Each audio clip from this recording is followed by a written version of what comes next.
और कांग्रेस को भी इस पर अपनी राजनीति नहीं करनी चाहिए, अपने गाल बजा रहे हैं और कुछ नहीं। और कि हाईकोर्ट के सिटिंग जज की देखरेख में इसमें जांच होनी चाहिए। सोची समझी साजिश के तहत वहां पर पुलिस प्रशासन और पत्रकारों पर हमला किया गया। तो LIU कहाँ थी? कांग्रेस के तो अब कोई मुद्दे नहीं है उनके पास, कोई बात नहीं है, कुछ करने को उनके पास कुछ बचा नहीं है।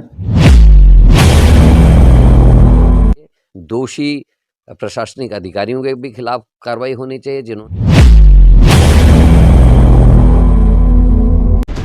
हल्द्वानी में भड़की हिंसा पर सियासत भी शुरू। उत्तराखंड के हल्द्वानी में यूं भड़की हिंसा की आग पर सियासत गरमाती हुई दिखाई दे रही है। सत्ता पक्ष इस घटना को जहां सोची समझी साजिश करार दे रहा है, तो वहीं मुख्य विपक्षी दल कांग्रेस ने इसे शासन प्रशासन का फेलियर बताया है। क्या है पूरा मामला, देखिए आरिफ खान की खास रिपोर्ट। हल्द्वानी में भड़की हिंसा पर शुरू हुई सियासत।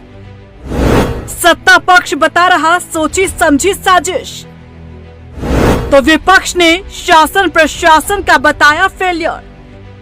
अलर्ट मोड पर पुलिस प्रशासन। उत्तराखंड हल्द्वानी हिंसा की आग में जल उठा है। नैनीताल जिले के हल्द्वानी बनभूलपुरा के इलाके में उस वक्त हिंसा की चिंगारी भड़क उठी जब नगर निगम द्वारा अतिक्रमण हटाओ अभियान चल रहा था। हिंसा की आग इतनी तेज थी कि पूरा शहर जल उठा। वहीं हालात का जायजा लेने के लिए मुख्यमंत्री पुष्कर सिंह धामी देर शाम हल्द्वानी पहुंचे। डीजीपी का कहना है कि स्थिति तनावपूर्ण है लेकिन नियंत्रण में है। शरारती तत्वों पर जल्द ही कार्रवाई की जाएगी। 3 FIR दर्ज, 1 दर्जन नामजद, 5000 अज्ञातों पर मुकदमा दर्ज किया है। तो वहीं हल्द्वानी में हुई घटना पर सियासत गरमाती हुई दिखाई दे रही है। विपक्ष ने हल्द्वानी के बलभूलपुरा की घटना को लेकर शासन प्रशासन पर सवाल उठाए हैं। उत्तराखंड कांग्रेस कमेटी के प्रदेश अध्यक्ष करण माहरा हाईकोर्ट के जज से निष्पक्ष जांच करने की बात कर रहे हैं। कांग्रेस ने इसे शासन प्रशासन का फेलियर करार दिया है। पूर्ण घटना है, इस देवभूमि में इस तरीके की घटना घटेगी हमको उम्मीद नहीं थी। हल्द्वानी वैसे भी शांतिप्रिय क्षेत्र है और आज तक कभी भी इस तरीके की कोई घटना वहाँ नहीं घटी। हमारी पूरी संवेदनाएं उन प्रशासनिक अधिकारी, पुलिसकर्मियों और पत्रकार और निर्दोष नागरिकों के ऊपर है जो घायल हुए हैं या जिनके परिजन इसमें मरे हैं।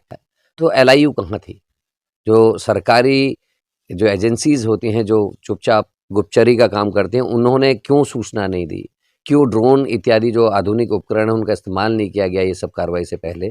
और क्यों उस प्रशासनिक अधिकारी ने जो पिछले 15-16 सालों से विभिन्न पदों में हल्द्वानी में बना बैठा, हर सरकार का वो खास बन जाता है, हर नेता का वो खास बन जाता है, उस प्रशासनिक अधिकारी की देखरेख में ये हुआ है। निश्चित ही उसको भी सस्पेंड किया जाना चाहिए। 400-450 पुलिसकर्मियों की जान खतरे में उसने किस हिसाब से डाली?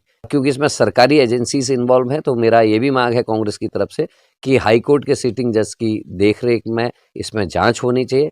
दोषी प्रशासनिक अधिकारियों के भी खिलाफ कार्रवाई होनी चाहिए, जिन्होंने अनदेखी की उनके खिलाफ भी कार्रवाई होनी चाहिए। और जो दंगा करने वाले लोग हैं, जिन्होंने दंगे को भड़काने का काम किया, उनके खिलाफ भी कार्रवाई होनी चाहिए। इस तरीके की घटनाओं का हम लोग कतई समर्थन नहीं कर सकते और ऐसे लोगों के खिलाफ सख्त कार्रवाई हो। सत्ता पक्ष इस घटना को सोची समझी साजिश करार दे रहा है। तो वहीं काशीपुर के वरिष्ठ भाजपा नेता राम मल्होत्रा ने कांग्रेस पर निशाना साधते हुए कहा कि कांग्रेस मुद्दाहीन पार्टी है।